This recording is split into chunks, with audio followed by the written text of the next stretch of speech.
지금 현재 약 1300개 정도의 요양병원이 있는데요. 내년에 약 800개 정도의 요양병원이 폐업 위기에 놓여 있습니다. 요양병원을 운영할수록 수익성이 악화되기 때문에 폐업을 결정하는데요. 가장 큰 이유는 정부의 건강보험 재정이 악화되어서 요양병원의 수가를 맞춰줄 수 없기 때문입니다. 그렇다면 가장 큰 문제는 요양병원에 계신 환자들이 어디로 가느냐일 겁니다. 사실 요양원이 한 6,500개 정도 있는데 공실률이 10% 정도 있습니다. 그래서 요양병원에 계신 어르신들을 일부 받아줄 여력은 있지만 이것도 쉽지가 않습니다. 왜냐하면 요양원도 재정에 문제가 있기 때문입니다. 요양병원의 재정은 국민건강보험료이고 요양원의 재정은 노인장기요양보험료입니다. 이 재정이 서로 다른데요. 이 재정 모두 다 사실 좋지가 않습니다. 그래서 요양원 업계에서는 최근에 이런 말을 많이 합니다. 등급 정말 보수적으로 심사하고 잘 안 준다라고 하는데요. 진짜 등급 받기가 어렵습니다. 그럼에도 불구하고 등급을 주는 경우가 있습니다. 첫 번째는 누워 계시는 와상 상태의 어르신들입니다. 이 경우는 1등급이나 2등급을 받기 때문에 집에서 재가 서비스를 받아도 되고 요양원에 입소하셔도 됩니다. 다음으로 등급을 주는 경우에는요. 걷기가 어느 정도 가능한 어르신이지만 치매가 중증이고 혼자 사시는 경우입니다. 아무래도 중증 치매가 있으면서 혼자 산다는 것은 여러 위험이 있죠. 그래서 이 경우도 등급을 줘서 요양원에 입소할 수 있습니다. 문제는 요양병원에 계신 어르신들 중에 이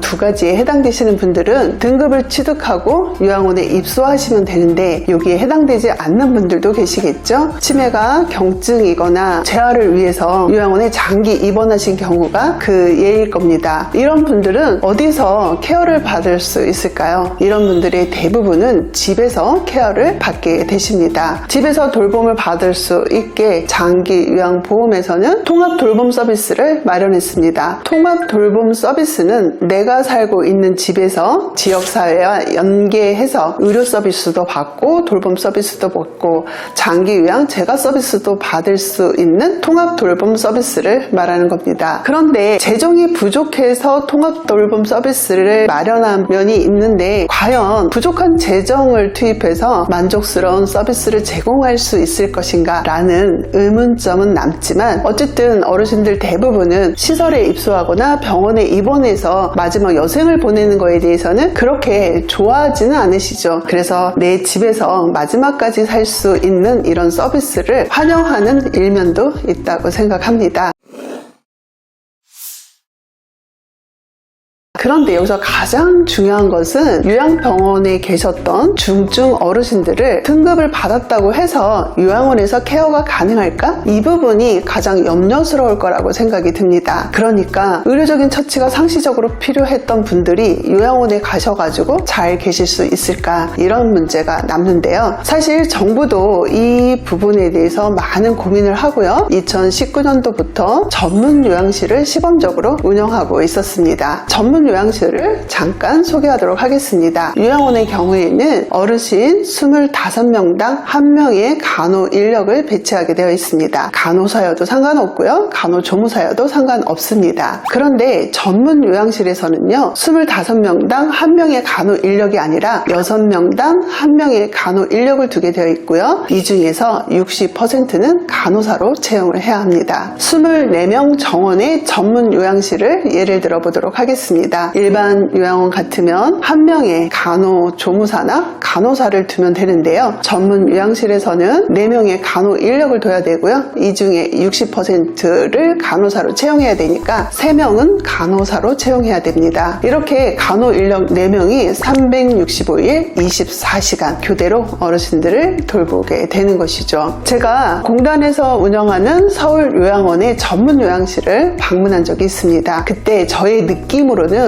여기는 와상 어르신들의 천국이다 이런 생각이 들었습니다. 정말 간호사 또 요양보호사 선생님들께서 어르신을 위생적으로 정말 꼼꼼하게 돌보고 계셨기 때문에 편안해 보이셨습니다. 이렇게 돌볼 수 있다면 굳이 요양병원에 계시지 않아도 되겠다라는 생각이 들었는데요. 물론 통증이 있는 어르신들은 요양병원에 계시면서 의사의 통증 관리를 받아야겠죠. 그 경우가 아니라면 전문 요양실에서 충분히 가능하겠다 하겠다라는 생각이 들었습니다. 그러니까 요양병원에 계셨던 중증의 어르신도 요양원의 전문 요양실을 이용하시면 그와 비슷한 서비스를 받을 수 있고 전문 요양실에서 임종까지 맞이할 수 있을 거라고 봅니다. 아마 정부의 큰 그림도 저의 생각과 비슷하지 않을까 생각이 듭니다. 정부의 재정 부족으로 요양병원이 줄폐업하고 있는 지금 여러 가지 대체 돌봄 정책을 제시하고는 있지만 재정 부족이라는 근본적인 문제를 해소하여 제대로 된 서비스를 제공할 수 있을지는 지속적으로 지켜봐야 할 문제일 것 같네요. 영상 여기서 마치도록 하고요. 내용이 좋았다면 구독, 좋아요 부탁드립니다. 요양원을 찾을 땐 요양이,